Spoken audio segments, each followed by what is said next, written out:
খালিংদুৱাৰ পৰিষদীয় সমষ্টিৰ পানেৰীত বাঁহৰ দলং নিৰ্মাণ। স্বাধীনতাৰ ৭৪ বছৰ পিছতো উন্নয়নৰ মুখ নেদেখা এখন গাঁও।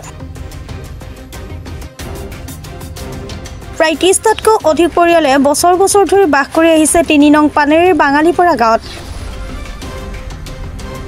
বিভিন্ন জাতি জনগোষ্ঠীৰ লোকেৰে বাস কৰা গাঁওখনত পিছে আজিলৈকে চকুত নপৰিল সংবাদ মাধ্যমৰ শিৰোনামা দখল কৰা খালিংদুৱাৰ পৰিষদীয় সমষ্টিৰ MCLA দিলীপ বড়োৰ। উন্নয়নৰ ফটাঢোল বজোৱা দিলীপ বড়োৱে আজিলৈকে সমস্যাৰ বুজ ল'বলৈ আখৰি নহ'ল। অৱশেষত উপায়ন্তৰ হৈ গাঁওবাসীয়ে কেইগৰাকীমান ব্যক্তিক কাটৰ অনুৰোধ জনোৱাত পানেৰীৰ UPPL দলৰ কৰ্মকৰ্তা হিতুমণি কলিতা নামৰ মহিলাগৰাকীৰ সহায়ত আৰু বিশিষ্ট সমাজকৰ্মী ৰবীন্দ্ৰ বড়োৰ সহযোগত কিছু পৰিমাণে সকাহ লাভ কৰে। এখন দলঙৰ অভাৱত বাৰিষা কালত সোণাজুলি নদীৰ বাঢ়নী পানীৰ বাবে ঘৰৰ পৰা ওলাই আহিব নোৱাৰে। ৰাইজৰ আহ্বানৰ প্ৰতি লক্ষ্য ৰাখি অতি শীঘ্ৰে এখন বাঁহৰ দলং নিৰ্মাণ কৰি উলিয়াই দিলে হিতুমণি কলিতাই। পৰৱৰ্তী সময়ত বাঁহৰ দলঙৰ পৰিৱৰ্তে তাত এখন পকী দলং নিৰ্মাণ কৰাৰ উপৰিও গাঁওখনৰ ৰাইজৰ অভাৱ অভিযোগসমূহ BTR প্ৰধান প্ৰমোদ বড়োৰ জৰিয়তে সমাধান কৰা হ'ব বুলি জানিবলৈ দিয়ে হিতুমণি কলিতাই। আগৰ পৰাই আছিল সোণাজুলি দলং আছিল, কোনো বাঁহৰ দলং কাৰণে সৰু পোৱালি স্কুল যোৱা অহা লোৱা অলপ দিগদাৰ হয়, প্ৰব্লেম হয়, বহুত প্ৰব্লেম হয়। আমি এইখিনি অঞ্চলৰ হাজিৰা কৰা মানুহ, চব হাজিৰা কৰিয়ে খায়, মিস্ত্ৰী হাজিৰা, কোনোবা যোগালী হাজিৰা এনেকুৱা কৰি খায় আৰু।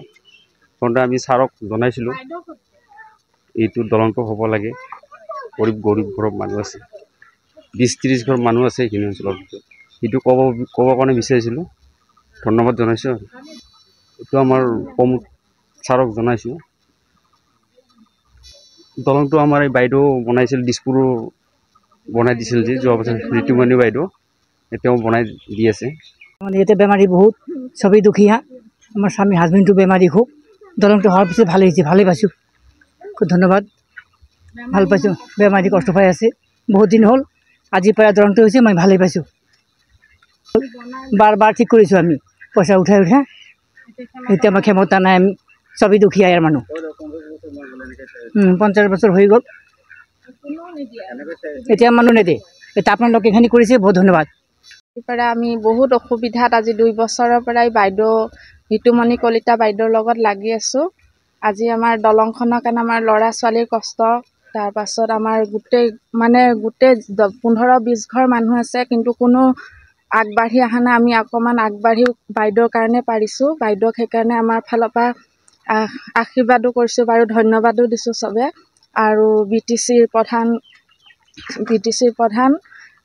প্ৰমোদ বড়ো ছাৰকো আমি এইটো সুযোগতে ধন্যবাদ দিছোঁ, আমাক এইখিনি সহায় কৰি দিয়াৰ কাৰণে। আৰু আশা থাকিলে আমি যাতে অহা বছৰ আমাক যেনেকৈ কথা দিছে সেইটো কথা যাতে আমাক ৰাখে, আমি সেইখিনিয়ে বিচাৰিছোঁ।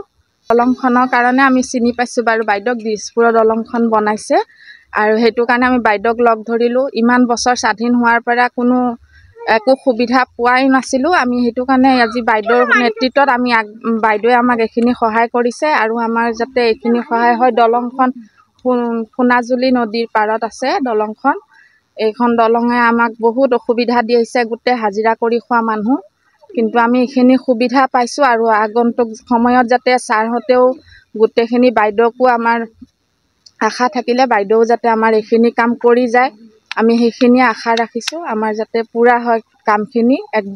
এই 1 বছৰৰ ভিতৰত বাইদেউহঁতেও কথা দিছে কৰি দিম বুলি, কৰি দিয়ে যাতে আমাৰ।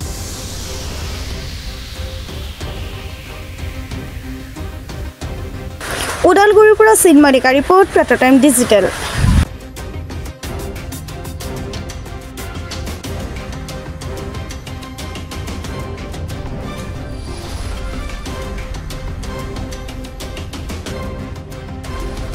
অসমৰ সংবাদ জগতখনৰ বাবে এক সুখৰ খবৰ।